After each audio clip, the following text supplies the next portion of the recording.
Assalamu alaikum viewers, my name is Zina Mehjabeen. I hope you all will be fine. As you know, we are doing ACC 501 Business Finance practice questions from lecture number 19 to 45, and today we have to start part number 13 in which we will do 3 to 4 practice questions, and I will also show you the handouts page number on which these formulas are given. And now let's start from question number 1, that is a company has following information regarding its book balance and the cash transactions. Book balance given है आपके पास, deposit cash cheque into bank, यानी जितना dates given है उस पर आपका जो चेक डिपॉजिट बैंक में किया गया वो भी गिवन है अमाउंट, और चेक के जो पेमेंट की गई है वो भी आपकी गिवन है. You are required to calculate the net float of the company. जैसा कि मैंने कहा, मैं आप लोगों को पेज नंबर बता दूंगी हैंडआउट्स पर जिसमें गिवन है. तो पेज नंबर 169 यानी 170 की बात हो रही है, और पेज नंबर 170 पर आते हैं. यहाँ पर नेट फ्लोट का जो फॉर्मूला है वो ये है यहाँ पर, ठीक है. डिसबर्समेंट आपकी अमाउंट है और प्लस करते हैं कलेक्शन फ्लोट को. Disbursement float plus collection float, यहाँ पर फॉर्मूला भी गिवन है. डिसबर्समेंट फ्लोट किसके इक्वल होता है? Available balance minus book balance के इक्वल होता है, ठीक है. तो इस तरह से ये सारा फाइंड आप कर सकते हैं. यहाँ पर सारा कॉन्सेप्ट गिवन है. कैश कलेक्शन क्या होती है यहाँ पर? अच्छा, एक और चीज़ भी दी हुई है कि आपने क्या करना है, कलेक्शन फ्लोट को माइनस ट्रीट करना है. क्यों करना है यहाँ पर सारा गिवन है, तो आप लोग इसको देख सकते हैं, ठीक है. चलिए, disbursement float plus collection float इसका फॉर्मूला है. तो डिसबर्समेंट फ्लोट का पहले फार्मूला यूज़ कर लेते हैं. Available balance minus book balance after cheque issuance.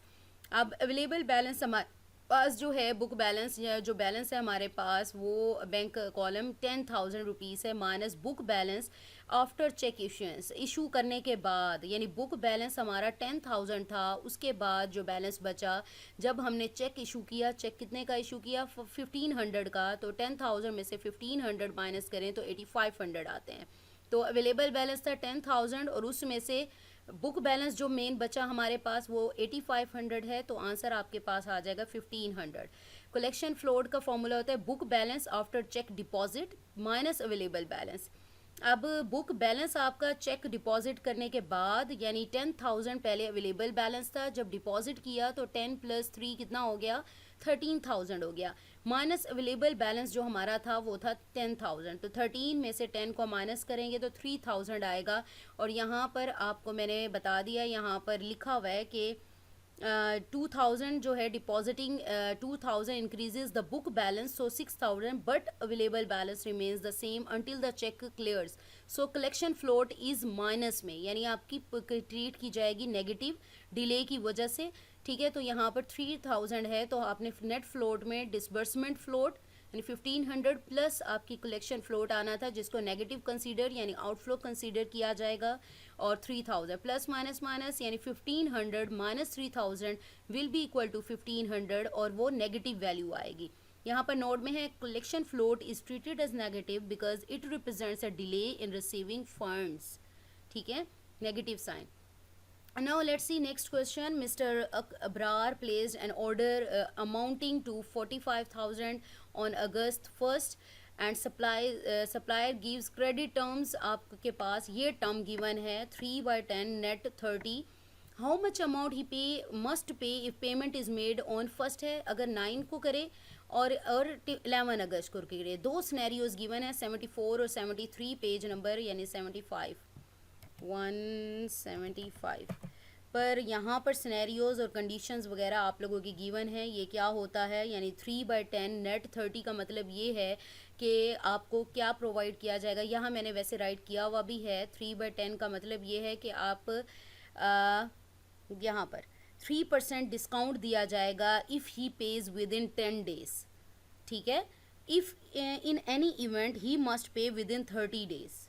Otherwise इसे क्या 30 days के अंदर पे कर दे, लेकिन अगर वो विद इन 10 days करता है तो उसे 3% डिस्काउंट दिया जाएगा. If I am offering credit terms of 3/10 net 30 is essentially offering there customer A 20-day loan, ठीक है. तो 10 days में तो डिस्काउंट दे रहे हैं ना, तो ये इस टर्म का 3/10 नेट 30 का मतलब ये है, ठीक है. पता चल गया आप लोगों को.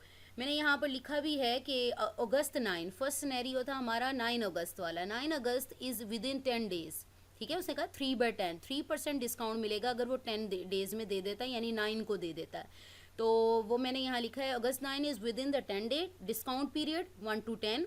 Mister Abrar is eligible for 3% discount. अगर वो 10 डेज़ के अंदर दे देता है, कितने पैसे डिस्काउंट मिलेगा?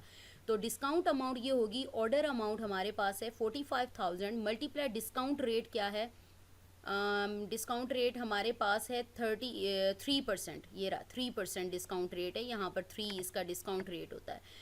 3 को 100 से डिवाइड किया 0.03 आया, मल्टीप्लाई 45,000 करो तो 1350 आता है, ठीक है। डिस्काउंट निकाल लिया, इतनी अमाउंट का डिस्काउंट देंगे उन्हें अगर वो क्या करते हैं कि विद इन 10 डेज पे करते हैं।